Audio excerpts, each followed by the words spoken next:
to try to cheer people up too. I don't like people who think the world is so totally stacked against them. And I have an obligation, it seems to me, if I'm going to throw this material out, to at least try to say, hey, look now, you know, you can make it in this world. That's all I always felt I was trying to say. And it doesn't matter what I'm doing. Uncle Tom. It's okay to be. Yeah, I am an Uncle Tom. You're looking at one. No, I'm saying you're promoting that, but you're yeah, I am Uncle Tom. I am Uncle Tom. My great-grandparents had beards down to here and side locks and all other kinds of things, and probably went and walked around, you know, praying all the time like this and so on. And I am an Uncle Tom, you know, and frankly, I am saying if you want to get along in capitalism, you better be one. And I don't think it's bad. I think Uncle Tom was a great novel, and I think that the Black National Movement was wrong to condemn people trying to get along in the American society, because they made people dissatisfied and they made the situation, in fact, worse, because people were doing better before that than they. That's my perception of what happened in this country. In the black communities became are worse off in many ways than they were 30 or 40 years ago, because they had a social structure. A social structure that worked. They had a social structure that was operative 30 or 40 years ago.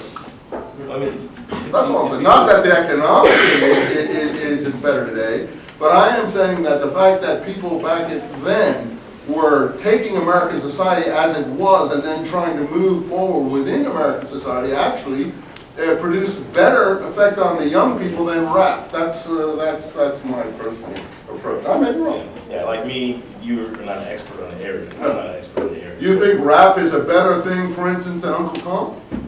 Yeah.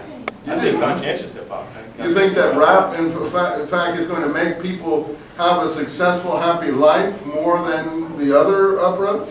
It can have that effect. You're looking at a blanket system. No, of course we're talking in generalities. We're talking in generalities. Look, you're forcing me to say things that I really don't want to say. You're forcing me all I can say to you guys, I apologize to you if I hurt your feelings.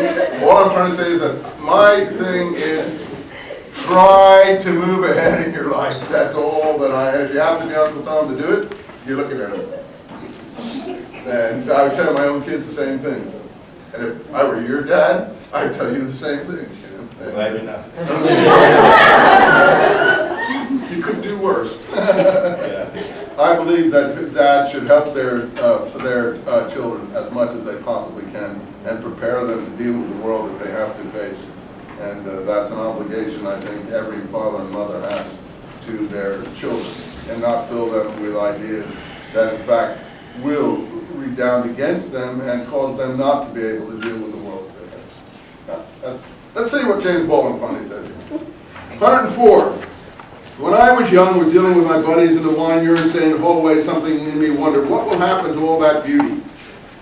And I agree with him, so there is beauty.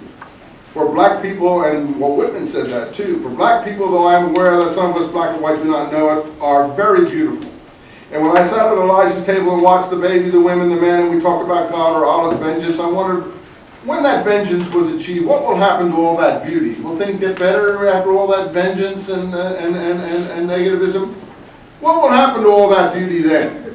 I can also see the intransigence and ignorance of the white world might make that vengeance inevitable, a vengeance that does not really depend on and cannot really be executed by any person or organization.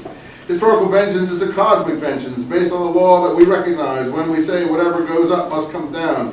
And here we are at the center of the arc, trapped in the gaudiest, most valuable, most improbable water wheel the world has ever seen, meaning America.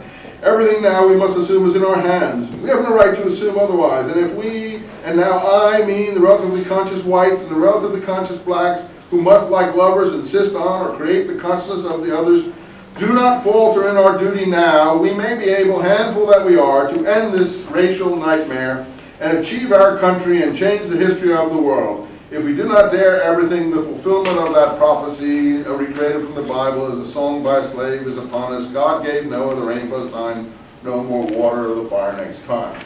So basically that's what this book's named. But what is he finally saying?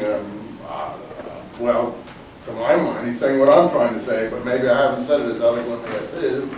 Maybe you feel that his approach is not a possible approach and there's a better way. I don't know. What do you think about his final statement? I think, ultimately you want to get to the place where, you can have a race neutrality, everybody can love everybody. But you can't get there until you acknowledge and you overcome how things